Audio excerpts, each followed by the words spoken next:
So, good morning, sir, and good morning, classmate. My topic for today is Tibuli tribe.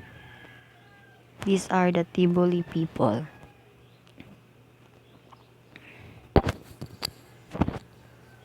More than 40 different ethnic groups can be found in the Philippines. There are 18 tribal groups on the island of Mindanao. The most well-known is Tibuli tribe that lives in province of South Cotabato around the Lake Cebu. Since the arrival of settlers originating from the other islands of the Philippines, they gradually moved to the mountain slopes to live in scattered settlement in highland. The Tibuli live around Lake Cebu in South Cotabato with a population of 93,200 around 1995. Their language is close to Indonesian.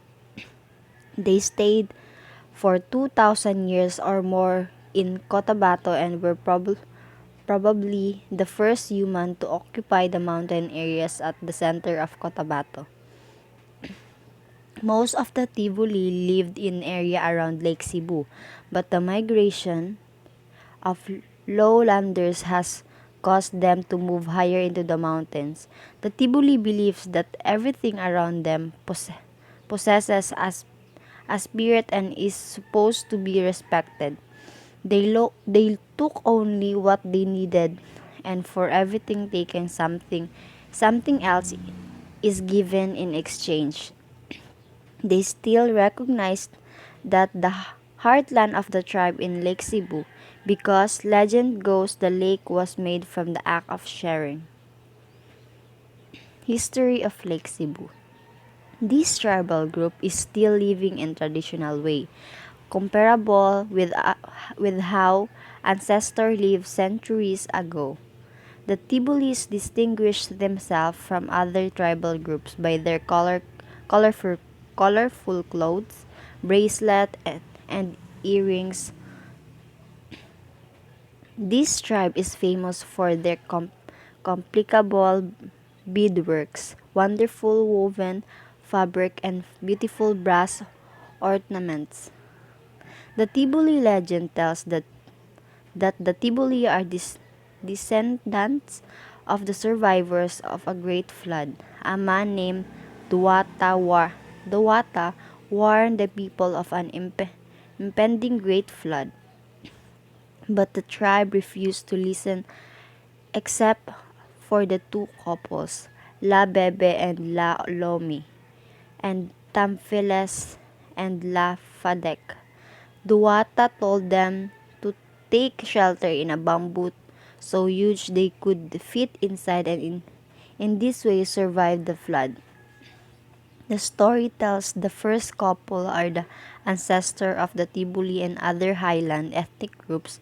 The second couple, descendant of other Filipino indigenous groups.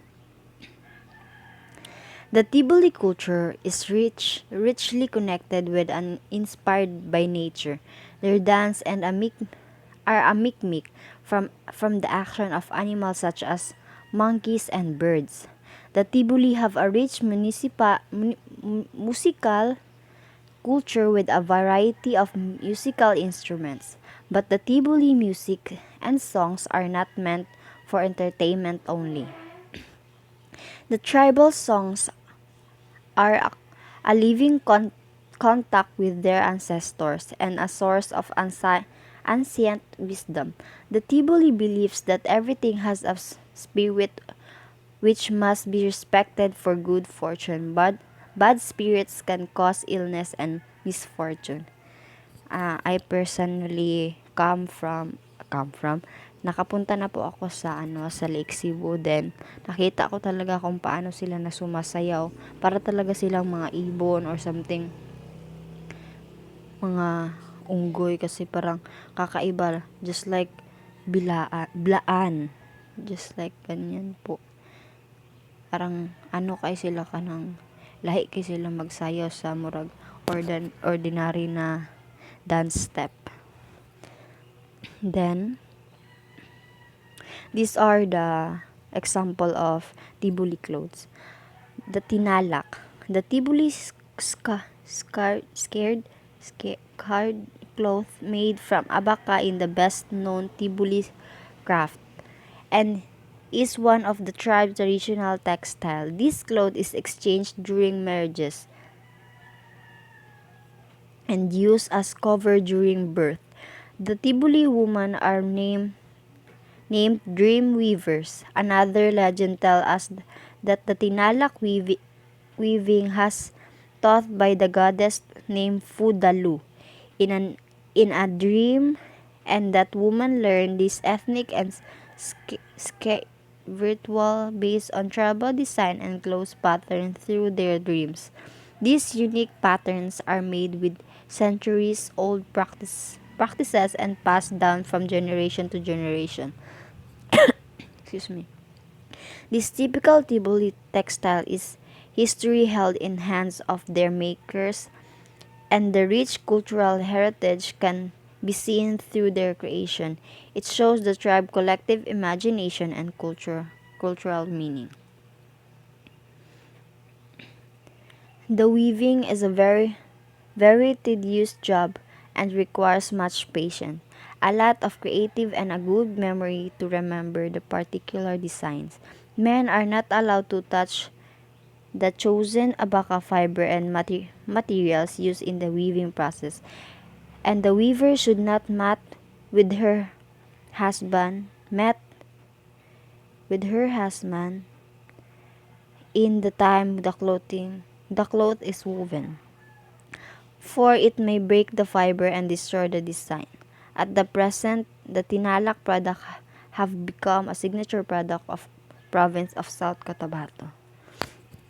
Nakat naka nakatan-aw na pud ko kung paano og nakatry kung paano himuon ning abaka para mag-weaving sa sa lake, ay dili sa Lake Cebu, sa Malungon sa Rangani province. Kas kahit taga dito man ako ang family, ako ang papa na side. Then nagadto mi sa murag ilang kampo-kampo na naay paggawaan ani. Nagtry ko, dili siya lalim kay dapat kanang may pasensya jud ka, taas yung pasensya kay arang isa-isahon ang ihang murag strand sa abaka para naay nindot na na product. Then Tibuli accessories. The Tibuli are known for their colorful clothing. Blouse are waist high, long sleeve, and tight fitting. The il the imimot is really big necklace that practically cover the whole neck and chest area. These bracelets called blonso are worn about 15 to 20 on each arm. Earrings called nomong is made of glass beads and horsehair. The kayab is a piece of cloth worn like a turban. It protects against the rain. Tibuli women hold up and women Tibuli women hold up their hair in buns. Tattooing is a very fashionable trend among both men and women. Their tattoos are in geometric, animal, and man symbols. Many of fascinating Tibuli costumes are being lost to the world of plastic and plain cotton shirts. These are the examples.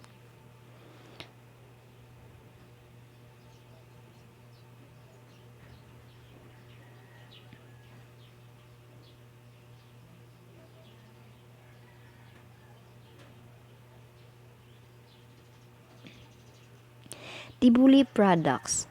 Tibuli casting are presented for both traditional and decorative uses, beads, bags, and other products. Itong nakaadto ko sa Lake Cebu, naka palit mi kaning mga beads.